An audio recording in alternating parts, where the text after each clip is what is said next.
So welcome to Health Conversations, coaching for better patient outcomes. My name's Claire Pedrick and I'm the managing partner of 3D Coaching, and let me introduce you to my colleague Sam Walker. Hello, I'm Sam, ACC working with 3D Coaching and taking the lead on health coaching with patients.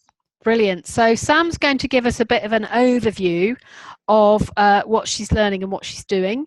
And then we'll have an opportunity to have a bit of a conversation, and there'll be an opportunity for you to ask any questions. And if you've got any questions that you don't want to speak up, then if you just want to type them in the chat box, then we'll be able to respond to you. So Sam, over to you. Okay, thank you very much, Claire. So traditionally, when we work in a hospital or any clinical environment where you may be, we tend to focus on what is important to us. And this can be a whole manner of different things. It could be a 4-hour target if we're in ED. It could be how many discharges we have in a day. It could be measuring how many patients come back. Hoping that we don't get any complaints, and as simple as a patient surviving surgery. So as a health professional, we will have something that it's our role for us to focus on that. When we use a coaching approach, we focus on something slightly different. And I would like to explore with you now where the responsibility is when we talk to our patients. So who is actually in control of the outcome and a great outcome for our patients? Who sets the pace? Who decides when a patient is going to go home? Sometimes even before they've even come into hospital. Who decides what that good outcome is? A good outcome for the patient may be very different to a good outcome for the member of staff. And when we have conversations with our patients, when we do ward rounds, who else needs to be present? And quite often they're not present. So when we coach patients, we're driven by a list that as a health professional, we have that list. It may be an assessment, it may be a consent form, which helps us to find out what's wrong with the patient and to fix whatever it is that is wrong with them. However, using a coaching approach, I would like us to consider that the outcome is actually driven by the patient, their carer, or their families. What are their priorities? And start thinking about what's happening to the patient with a bigger outlook. So, challenging the belief that you are the expert. As people, we are made up of many different pieces, a bit like a jigsaw. And I just wonder, what does a holistic approach mean to you? How do you know that you've achieved it? Only the patient knows how many pieces there are in their jigsaw, and health is just one of them. And when they come to us in our health setting, we see them for a snapshot of time, a very limited amount of time. We assume because of the business that we're in, that the health piece must be the most important. It may be a corner piece that's easily identifiable, an edge piece. However, let's consider for a moment that by completing a chunk from the middle, we'll actually escalate into finishing the whole puzzle much quicker. You see a jigsaw with a seaside view, and there may be one seagull right in the middle, but you know where that seagull belongs, and that helps you to put the rest of the puzzle together. Only they know where the pieces belong. They know what pieces are already in place. They know the pieces that are unable to move and whereabouts in the picture that we need to help them to focus on. There's a really good coaching model out called the Rule of Three, and it's 3 basic questions. First question is what's happening. The second question, what needs to happen? And the third question, what will you do? This is a really great way to help the patient and their carers and their family, for them to actually control the conversation and the outcome that is most important to them. I'd like to tell you a story about a patient who I saw a good few years ago now. And I spent roughly 3 hours with this lady. This is a lady called Thelma, and she was admitted to hospital with a long-term condition. Now, before I actually saw Thelma, she was known to be a stick in the mud, is how the ward staff referred to her. She was well known by the staff, and she knew all the staff by their first names. She'd got a season ticket to the hospital and was very reluctant to follow medical advice. Hence, she was a frequent flyer. She spent a lot of time in hospital. So the conversations that I had with Thelma came from a very different place. And I started talking to Thelma about what it was like to be her and what made Thelma tick. And what came out of those conversations were she was a very, very strong character, very driven, very in control. However, once her health started to fail, she then lost that control. She was now dependent on other people to meet her care needs. But she didn't like them telling her what to do. So she used to tell them what to do. But they couldn't do it because they were confined by their own rules and regulations to keep them safe. A lot of changes were made to Thelma's home while she was in hospital, completely out of her control. So when she went back home and found furniture had been moved, sold to make way for the carers, she was very upset. She was upset to the level of she refused to let carers come in and take care of her. Her health declined until eventually it was a 999 call bringing her back into hospital. The conversations that I had with her, like I say, was about Thelma as a person, what made her tick, and the impact that her behaviour was having on her carers. So we talked about what it was like for Thelma asking her carers to do things. One of the things that she shared with me was that they'd taken away the control of her tablets. She wasn't allowed to do her tablets herself anymore. So they gave her blister packs to make it easier for her. She took Wednesday's tablets on Tuesday by mistake. So she was then told that she wasn't allowed to take her tablets until the carers arrived. So this was more control that was taken away from Thelma. And in Thelma's words, I know what my tablets are. Does it matter that I took Wednesdays on Tuesday? She actually knew more about her tablets than I did. So straight away there was conflict between her and her carers. So we explored what it was like for the carers coming in. And I invited her to spend some time thinking about what's it like to be on the receiving end of Thelma, which we did. And she identified that they were very different characters. Thelma was discharged from hospital and she didn't come back.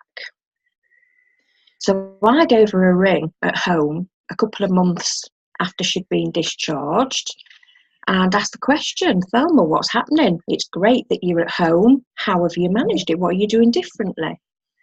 And she said to me, I now know how to tell my carers what I need. This is really powerful stuff.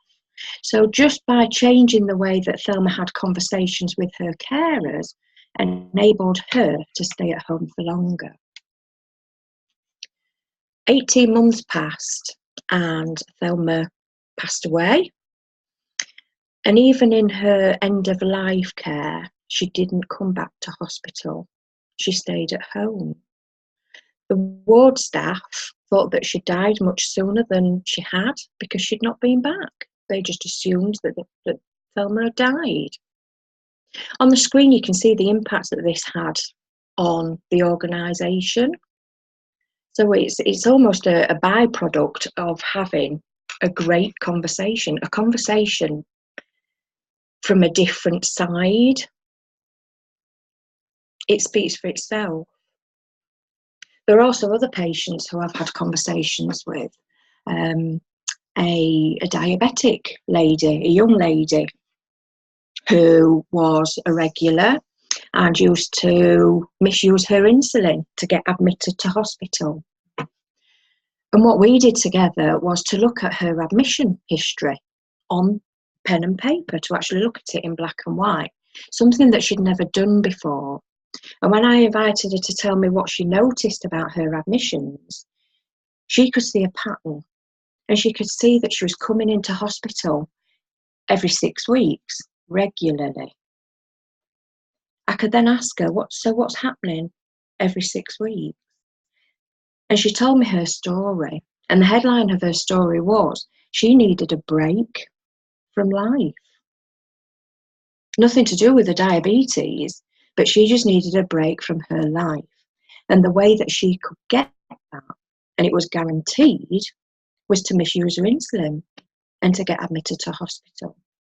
So once we knew what was happening, I could then ask the question and we could explore together. So what needs to happen? And then think about all the different options that were available to her in her world. When asked, what is it that you need to do? She then came up with her own actions that she knew she was able to do, and to discuss it with the family to ensure that she would be successful. And again, this lady didn't come back as regular into hospital. She was able to stay at home doing the things that she enjoyed for longer. Another lady, some of the coaching conversations that I have, it's very rarely about health. And it's like the jigsaw. Health is just one part of who we are. So the majority of conversations that I have, it's about them, not their problem. And the knock-on effect is that their health is improved. If it's not improved, their ability to cope with it is greater. So that is just some of the stories that are out there from coaching conversations that I've had with patients. And I just wonder now, what thoughts do you have about your practice, and some of the opportunities that are available for you in the environments that you're currently working in? And what questions do you have for me? Thank you, Sam. What I've done is I'm just going to unmute everybody so that if anyone's got a question, you can ask Sam. No, so why don't I write in here? So and also just be aware that we are recording this. So I suggest maybe the best thing to do is you type your questions into chat. And if it's okay with you, Sam, can I start by asking you a few questions, if that's okay? Fire away. So what patients benefit the most from this way of working? Any patient. It's very easy. I get this question asked a lot, and it's very easy for us to think it needs to be a specific kind of patient. And what I've learned is I usually say anyone with a face would benefit, and it really doesn't matter what kind of patients we use a coaching approach with. I've used a coaching approach with patients with long-term conditions. And I've also used a coaching approach and targeted patients with pneumonia. Wow. Both with great outcomes. So how do you do it? If that's how not do a you stupid do question. it? It's not a stupid question. It's a very good question. For the people here who are familiar with how we use a coaching approach with anyone in business, it's the same. I guess one of the differences is maybe the contracting part of the conversation. So when I coach a patient, if I'm coaching a patient who's in a hospital bed, I will use a coaching approach. So I will take some of the core competencies and use them in a coaching conversation. If I have the opportunity to have a more sustained approach with a patient, I will probably talk about contracting and use a more structured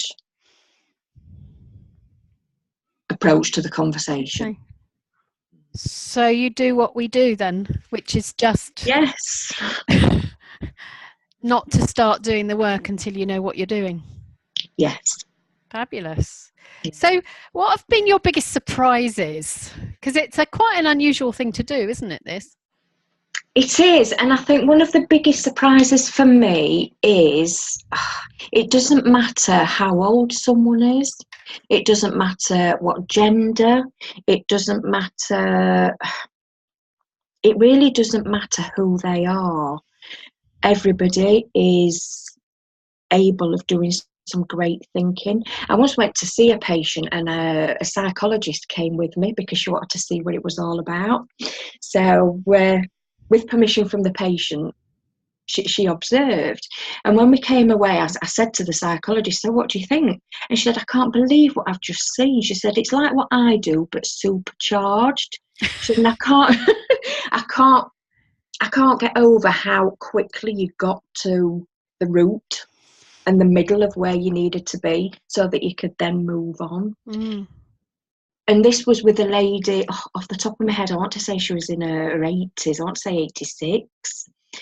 And the unconscious bias that we hold around people when we use a coaching approach is absolutely blown out of the water. It's great. And they're single sessions, I guess.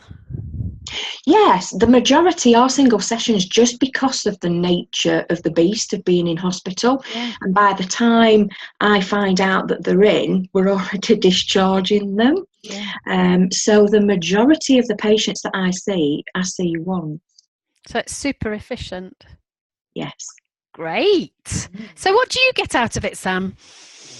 I get to meet amazing people and I get to continually learn about myself as well and some of the assumptions that I'm making about people. Wow. And to see the light bulb moment, that's always great. So why should I have it in my hospital? Because top line, it's the right thing to do for patients and it's sustainable. You know, we train staff to use a different approach. These people are already talking to patients, they're already in there, and just by changing some of the words that we say, some of the phrases, it can have a massive impact. Oh, brilliant. So I'm just going to check if anyone's got any questions. If you just pop them in the chat box. And while you're doing that, if there are any, then I'm just going to ask you, Sam, one final question. And it's gone completely out of my head. And the final question was, what kinds of people have you trained in hospitals to do this? I've trained consultants, medical. I've not trained any surgeons actually. I've trained pharmacy technicians, pharmacists, nurses, dietitians, therapists, admin staff, you name it. Wow. Anyone that comes in contact with a patient. So this works for anybody? Yes, absolutely. Oh, that's brilliant. Yeah. Fabulous. Yeah. Well, there are no questions. You've been so very clear, I think. So, anyone who wants to talk to us more about this, please do.